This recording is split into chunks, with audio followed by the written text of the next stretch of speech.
levantar nuestras cabezas porque nuestra redención está cerca. Amén.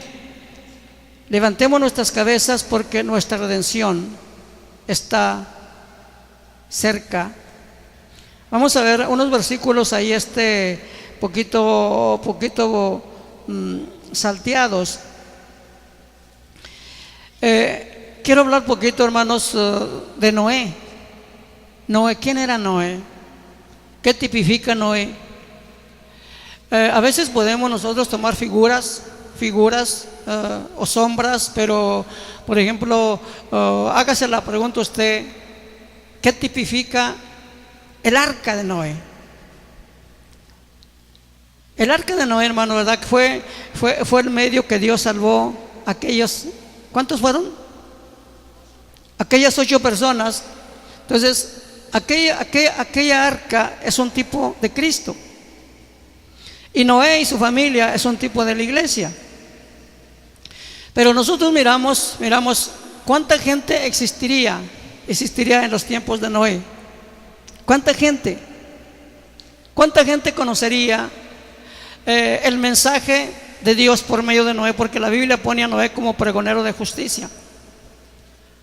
Dice la historia que Noé duró aproximadamente como quizá cerca de 100 años construyendo el arca. Cuando alguien, hermano, va a construir algo extraño, ¿verdad? Algo no muy común, podemos pensar, bueno, ¿y eso para qué es? La pregunta es, ¿para qué es? Y las personas que lo están edificando, pues nos dan razón. ¿Para qué es? Y podemos nosotros intuir o entender que Noé, al ser pregonero de justicia, cuando Noé construyó el arca por mandamiento del Señor, ¿verdad? Que le dijo: construye un arca, y le dio las medidas. Entonces la gente no le creyó. Probablemente nada más Noé y su familia y alguien que quizá tuvo que trabajar para pagarles por trabajo, por obra, trabajaron. Pero Noé sabía para qué construía esa arca. El arca era el medio que Dios iba a salvar a una generación, a la generación que creyera, a la generación que reconociera que Dios iba a enviar un diluvio, aunque era difícil de creer, porque probablemente para aquellos tiempos todavía no existiera las lluvias que existen ahora. No existiera, hermanos, ¿verdad? Lo que ahora miramos muy común, los aguacerazos muy fuertes. Entonces decía aquella gente: nosotros no creemos. Pero llegó un día, hermanos, ¿verdad? Dice, vamos a leer un versículo ahí, capítulo 7, versículo 6. Dice así: era Noé, ahí estamos, hermanos, de 600 años, cuando el diluvio de las aguas vino sobre la tierra, y por causa de las aguas del diluvio entró Noé en el arca, y con él sus hijos, su mujer y las mujeres de sus hijos. Y de los animales ya empieza a decir quiénes iban a entrar. Pero el punto es que solamente 8 personas entraron ahí. Y esto lo menciono, ¿verdad? Por el punto que vamos a mirar. Cuando Dios, hermanos, por medio de en el libro del Éxodo miramos de Faraón, en el libro la carta del apóstol San Pablo a los romanos menciona también algo sobre Faraón. Siempre, hermanos, existen buenos y malos. Siempre existen solamente gente que cree y gente que no cree. No hay intermedios. Hay gente buena, hay gente mala, hay gente que cree, hay gente que no cree. Cuando una persona endurece su corazón, cuando una persona hace caso omiso a las cosas de Dios, lo que hace Dios es acabar de endurecer su corazón. Y esto lo menciono por el lado de Faraón. Alguien puede decir: Dios es injusto, porque cuando dice el apóstol Pablo tocante a Faraón: yo para esto mismo te he puesto, para manifestar en ti mi poder. Pero si nosotros conocemos a Faraón, Faraón, antes de que Dios lo escogiera para manifestar en él su poder, Faraón era un hombre rebelde, que negaba a Dios, se opuso a Dios. Por lo tanto, él dio la medida, lo tomó Dios, endureció su corazón y todas las 10 plagas vinieron sobre ellos. Siempre existen gente que cree y gente que no cree. ¿Qué ventaja hay en creer? Qué importante es creer. Las ventajas o la bendición que tenemos nosotros en creer es que los que creemos vamos a heredar las promesas de Dios. Definitivamente los que creen van a heredar las promesas del Señor, y yo quiero ser de los que creen. Y yo creo que usted también es de los que creen. Mire, hermano, Noé por cerca de 100 años, quizá alguien dice que fueron 120 los que duró Noé edificando o construyendo el arca, y lo hizo exactamente como Dios le dijo. Pero en el Evangelio según San Mateo, vamos a ver el capítulo 24 del Evangelio según San Mateo. Gloria al Señor, alabe al hermano. Fíjese bien, no podemos nadie, ahora en la actualidad podemos mencionar a muchos hombres predicadores que están poniendo fechas. Es más, a veces uno se atreve uno no decir la fecha, porque nosotros que podemos entender, hermano, verdad, que estamos viviendo los últimos tiempos, porque el Señor mencionó, porque no pasará esta generación, habla de una generación. Cuando nosotros entendemos esa generación, definitivamente sabemos que el tiempo está cerca.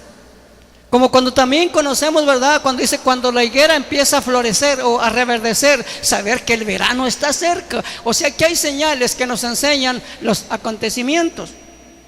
Entonces, cuando miramos en esta parte, el mismo Señor Jesucristo nos dice que del día y de la hora nadie sabe. Pero una de las cosas que sí nos dice, que cuando el Señor Jesucristo viniera, o cuando aconteciera la segunda venida de Cristo, sería como en los días de Noé. Así sería. Ahora, para poder nosotros entender como en los días de Noé, tendremos que irnos a la antigüedad. Tenemos que ir hasta el libro de Génesis para entender qué estaba pasando en los tiempos de Noé.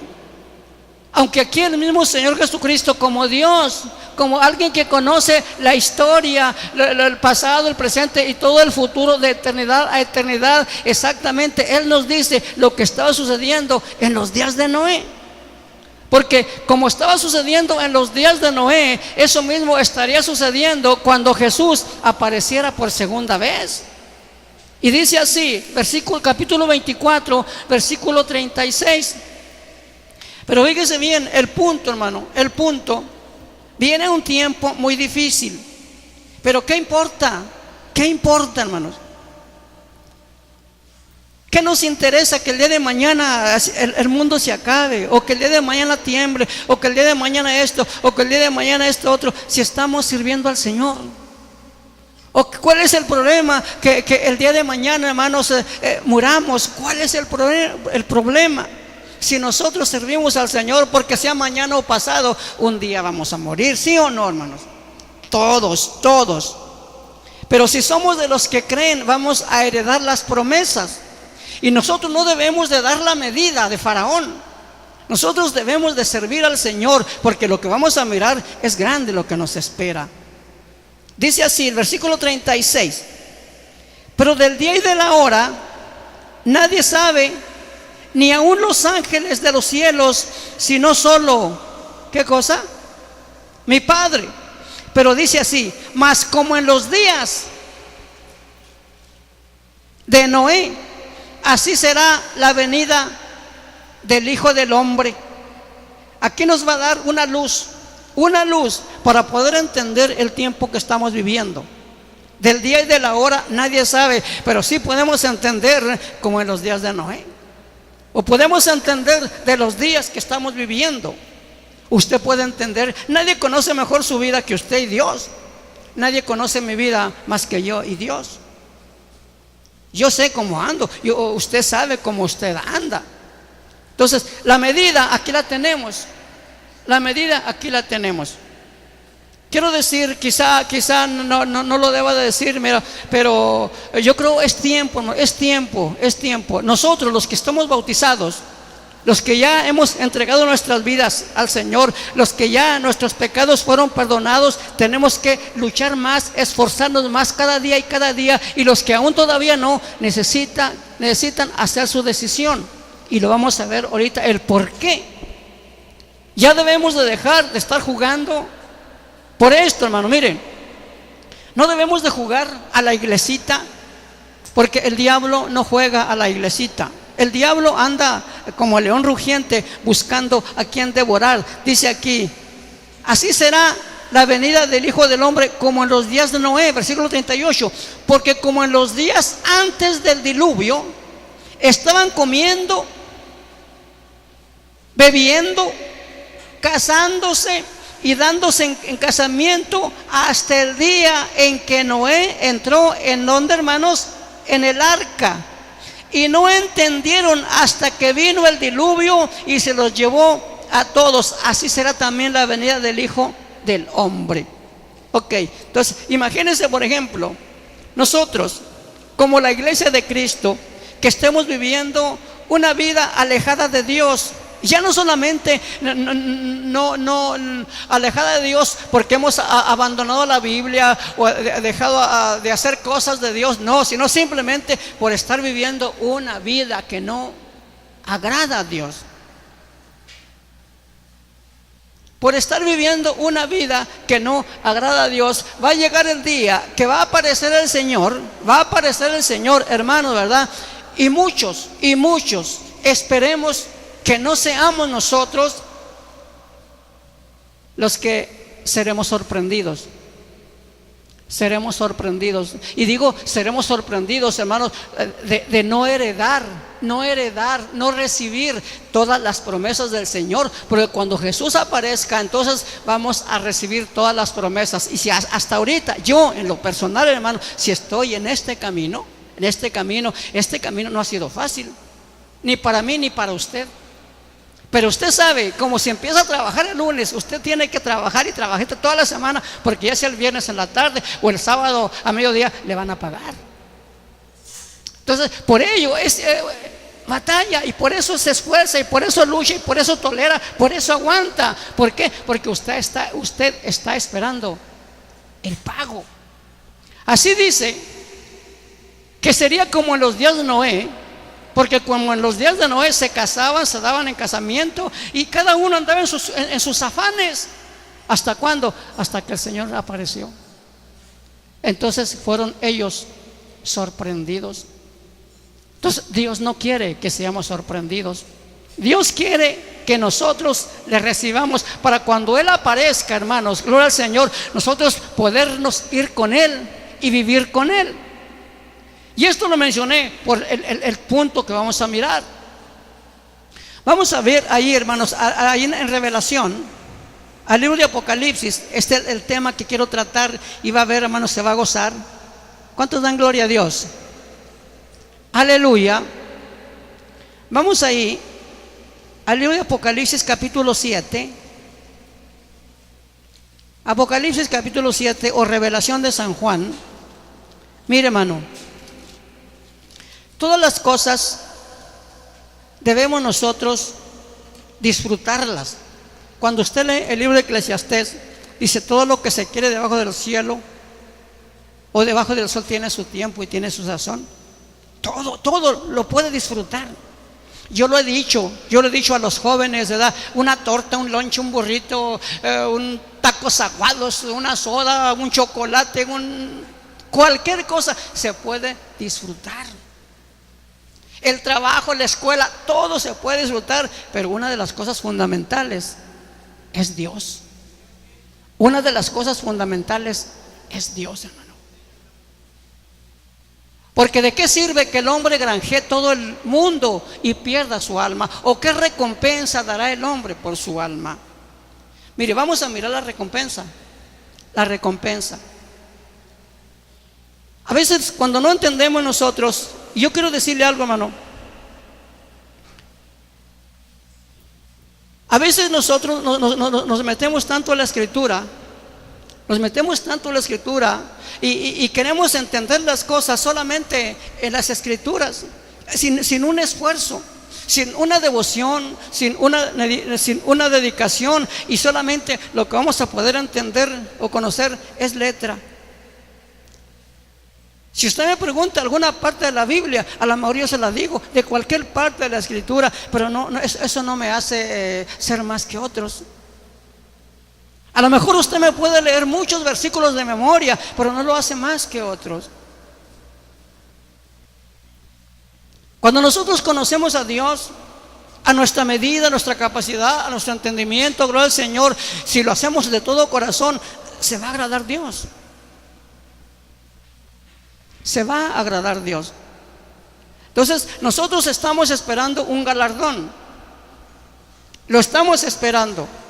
Y yo eso sí le quiero decir. Fíjese, Dios no usa la numerología para su segunda venida para su segunda venida. Dios no usa la numerología, como se ha mencionado en muchos, ¿no? Que desde la salida de Julano, Satán, hasta este día, y todos le han errado. Que en 1914 iba a aparecer Cristo, no apareció.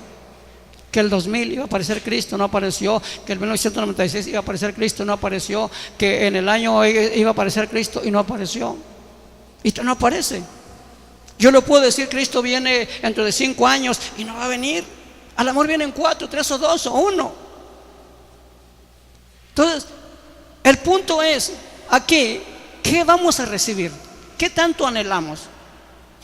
Capítulo 7, fíjese bien. Vamos a leer desde el versículo número 13. Vamos a ver unas cosas importantes. Entonces uno de los ancianos habló diciendo: estos que están vestidos de ropas blancas, ¿quiénes son? Esta es una pregunta. ¿Quiénes serán? Un grupo que estaba vestido con vestiduras blancas. Aquí hay puros de vestiduras blancas en este grupo. Y era una grande muchedumbre. Hace la pregunta: ¿quiénes son? Aleluya. ¿Y de dónde han venido? Yo le dije: Señor, tú lo sabes. Y él me dijo: estos son los que han salido de la gran tribulación y han lavado sus ropas y las han emblanquecido. ¿En dónde, hermanos? En la sangre del Cordero, porque estos están delante del trono de Dios y le sirven, ¿cada cuándo? Día y noche, en su templo. Y el que está sentado sobre el trono extenderá su tabernáculo sobre ellos. Ya no tendrán hambre ni sed, y el sol no caerá más sobre ellos, ni el calor alguno, porque el Cordero que está en medio del trono los pastoreará y los guiará a fuentes de agua de vida. Y Dios, ¿qué cosa? Enjugará toda lágrima de los ojos de ellos. Ok, miren, hermano, este punto. Cuando nosotros miramos este versículo, Él enjugará toda lágrima de los ojos de ellos. ¿Cuáles ellos? De esta grande muchedumbre. Habla de una grande muchedumbre. Esa grande muchedumbre está con vestiduras blancas. ¿Por qué? Porque esta grande muchedumbre lavó sus pecados en la sangre del Cordero y le sirvieron en su templo día y noche. Siempre sirvieron al Señor. Y al mencionar esto, hermano, nosotros tenemos compromisos. Tenemos compromisos. Pero más que nuestros compromisos está Dios. A veces nosotros enfatizamos, por ejemplo, yo tengo mucho dinero. Yo tengo mucho dinero. Yo no necesito de nadie, porque yo tengo mucho dinero. Y a veces pensamos que porque tengamos mucho dinero, o porque usted tenga mucho dinero, o que alguien tenga mucho dinero, esto es todo. Y no es así. No es así. No es así, hermano. Fíjese bien, enjugará Dios toda lágrima de los ojos de ellos. Por ejemplo, hay creyentes y no creyentes. fieles y no fieles, buenos y malos. Al cielo solamente van los buenos, van los creyentes. Solamente van los buenos y los creyentes. A esos buenos y a esos creyentes son los que Dios va a enjugar toda lágrima. Va a enjugar toda lágrima de los ojos de ellos. ¿Cuándo enjugará Dios toda lágrima de los ojos? Cuando Él aparezca. Cuando nosotros ya no estemos en este tabernáculo de carne. Cuando nosotros ya no estemos en este tabernáculo de carne, Dios enjugará.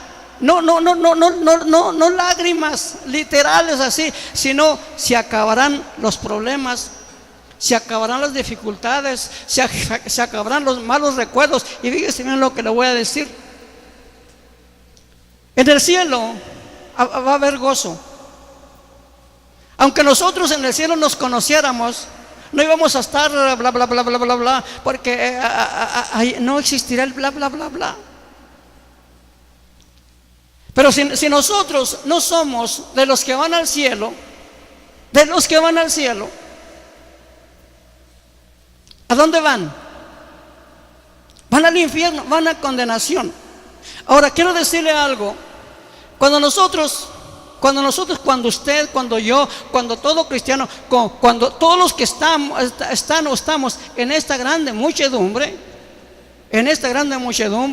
Dios va a hacer olvidar de nosotros todo lo pasado. Para que usted no se acuerde de su tío, su tía, su pía, su primo, su prima, su primo, su amigo, su amiga, cómo quería Julano, cómo sultano, aunque lo hayan hecho posible de que por causa de él haya perdido su salvación. En el cielo, lo que sea, en el cielo vívese bien, no habrá memoria, pero en el infierno, aunque sea su mejor amigo, su mejor ahí no va a haber amistad, porque seguirá el recuerdo. Seguirá el pecado, seguirá el remordimiento, seguirá lo feo, pero en el cielo se olvidará. Póngase usted a pensar, por ejemplo, ¿quién puede ser feliz en el cielo? Un papá o una mamá podrá ser feliz en el cielo si sabe que su hijo está en el infierno. Usted podría ser feliz en el cielo con Dios y decir: Señor, pero allá mi hijo se está quemando. Usted podría ser feliz. Entonces, ¿qué va a hacer Dios? Va a hacerlo olvidar de usted.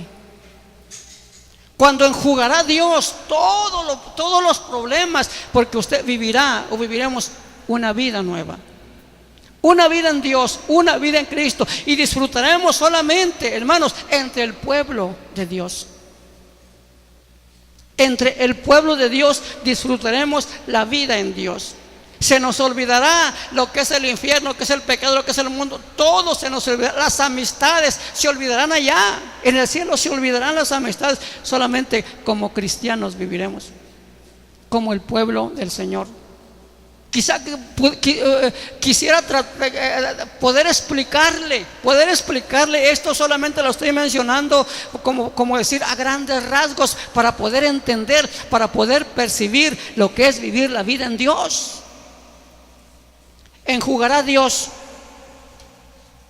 y Dios enjugará toda lágrima de los ojos de ellos. Vamos al capítulo 21. ¿Cuántos dan gloria a Dios? No se asuste, hermano, gócese. Tenemos esperanza. Fíjese bien. En el capítulo 21 vamos a leer el versículo 1, 21 del 1 al 4.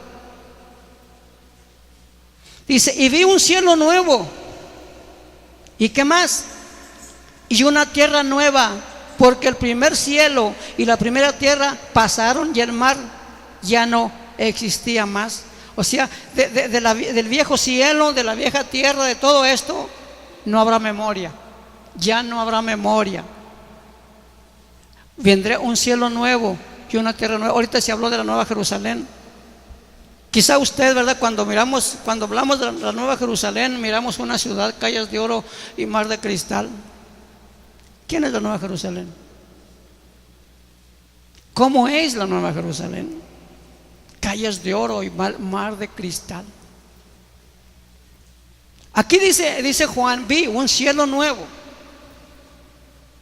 Vi un cielo nuevo y una tierra nueva, porque el primer cielo y la primera tierra se fueron olvidados.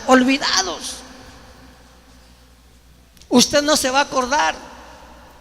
No se va a acordar de los cielos nuevos, de la tierra, de la tierra vieja, de la tierra, de los cielos viejos. No se va a acordar de todo lo que aconteció acá, porque Dios va a enjugar, va a limpiar. Esta palabra enjugar, quisiera que se la pudiera poner Chuy, que pudiera poner esa palabra enjugar, lo que significa enjugar, para poder entender esto. Dice: y yo, Juan, vi la santa ciudad, la nueva Jerusalén, descender del cielo de Dios, dispuesta como una esposa ataviada para su marido. ¿Qué no es la nueva Jerusalén? ¿Cómo venía la nueva Jerusalén? ¿Con quién se casa el Señor? Aquí dice: ¿con quién? Con la nueva Jerusalén. Hay cosas que no alcanzamos a discernir, o alcanzamos a entender o a intuir, pero es algo maravilloso. Dispuesta como una esposa ataviada para su marido. Y oí una gran voz del cielo que decía: he aquí, ¿qué cosa? El tabernáculo de Dios con los hombres, y Él morará con ellos, y ellos serán, ¿qué cosa? Su pueblo, y Dios mismo estará con ellos como su Dios. Este es el mismo grupo, porque fíjese bien de lo que dice el capítulo 7, por lo que dice el versículo 4: enjugará Dios toda lágrima de los ojos de ellos, y ya no habrá más muerte, ni habrá más llanto, ni clamor, ni dolor, porque las primeras cosas, ¿qué cosa? Se fueron. Las primeras cosas ya no existen. Ya no existe. El dolor, la tristeza, la aflicción, el hambre, ya no existe. Es cuando Dios enjuga, limpia, borra todo lo que causa dolor, porque lo que causa dolor es lo que hace llorar. Al no haber dolor, no hay llanto. Se puede llorar de gozo y de alegría. ¿Cuántos no hemos llorado de gozo y de alegría? Pero se llora también por coraje, o por ira, o por muchas cosas. Pero esta profecía, esto que Juan vio, lo vio el profeta Isaías 700 y fracción de años antes. Esto mismo, de enjugar, es algo que estamos esperando nosotros. Por eso, hermano, no se preocupe de las aflicciones, van a pasar. Todo va a pasar, este mundo va a pasar, el cielo y la tierra va a pasar, mas su palabra no pasará. Esa es la firmeza que tenemos nosotros, esa es la confianza que tenemos nosotros en Dios y a su nombre. Mire, hermano, vamos a Isaías, y vamos a ver dos versículos ahí en Isaías, capítulo 35, Isaías.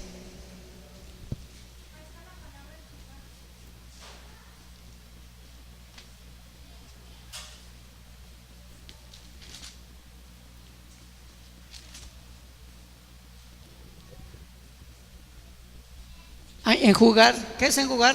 Borrar, eliminar, borrar las lágrimas, figurativamente perdonar el pecado, enjugar, anular, borrar. Ok, entonces prácticamente ya no existirá pecado, hermano. Ya no existirá. Y la causa y todos los sufrimientos, las aflicciones, los problemas son por causa del pecado. Al no existir el pecado, se acabó todo. Entonces eso lo vamos a recibir cuando Cristo venga. Pero Isaías 35:10, vamos a leer desde el 8. Dice: habrá allí calzada y camino, y será llamado camino de santidad. No pasará inmundo por él, sino que él mismo estará con ellos. Y el que anduviere en este camino, por torpe que sea, no se extraviará. No habrá allí león, ni fiera subirá por él, ni allí se hallará para que caminen los redimidos, y los redimidos del Señor volverán, y vendrá nación con alegría, y gozo perpetuo será sobre sus cabezas, y tendrán gozo y alegría, y huirá, ¿qué cosa? La tristeza y el gemido. Esto es lo mismo, hermanos. Huirá, no habrá tristeza, no habrá gemido, no habrá llanto, no habrá clamor, no habrá dolor. Esta es la herencia que nos espera. Solamente tenemos que esforzarnos. Esto es lo contrario del infierno, hermano. Esto es lo contrario del infierno. Del infierno, hermano, sí habrá memoria de todo. Y creo yo y entiendo, hermano, que una de las cosas más terribles en el infierno será el por qué viví como viví. ¿Por qué hice lo que hice? El 65, y aquí mismo, Cristo vive. Isaías 65. Alábele.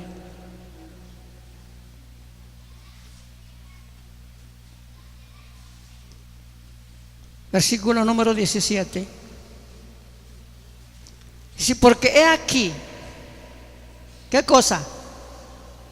Que yo crearé nuevos cielos y nueva tierra, y de lo primero, ¿qué cosa? Se fija, de lo primero no habrá memoria.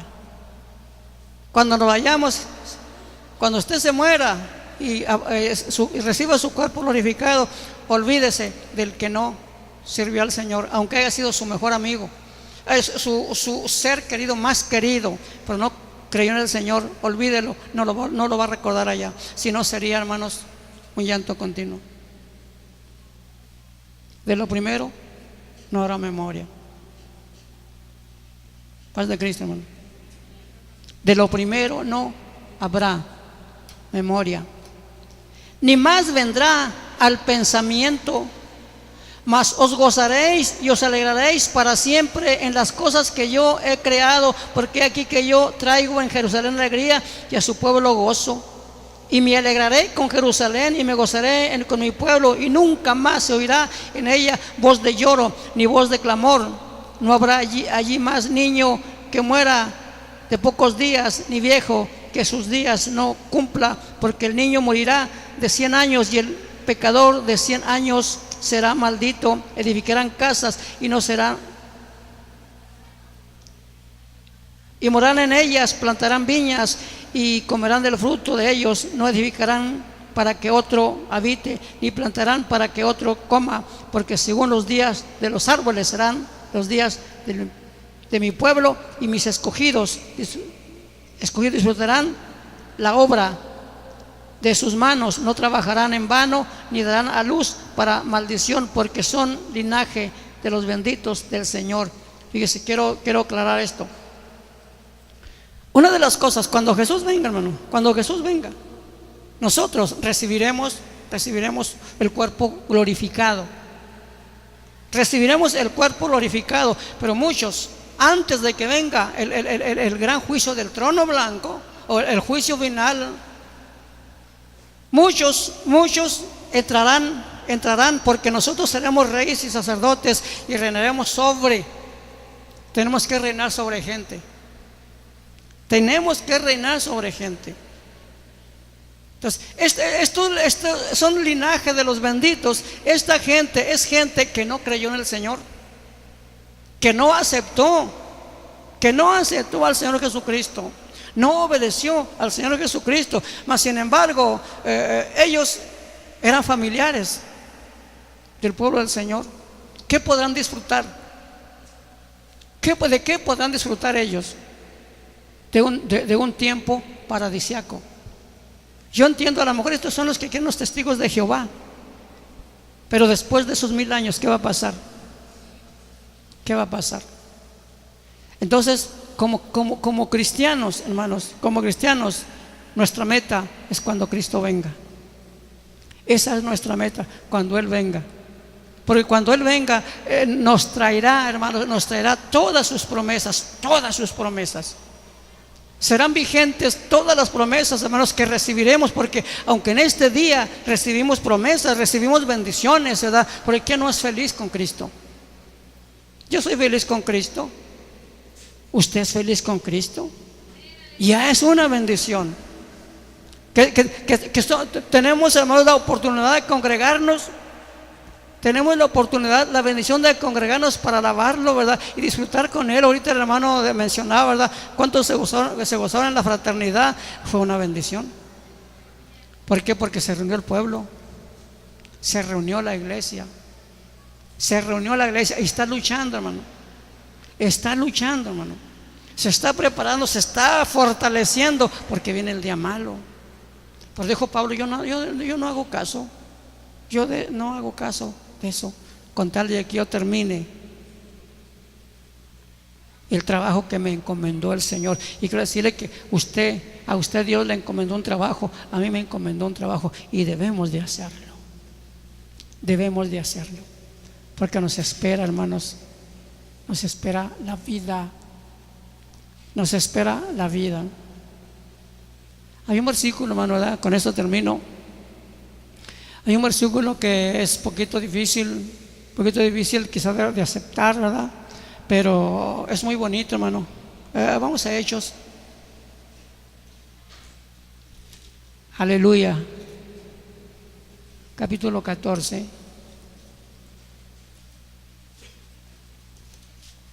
Yo veo, por ejemplo, en el caso de los papás, cómo trabajan para proveer a su familia. Llegan cansados, sudados, pero por su familia, por el bien de su familia.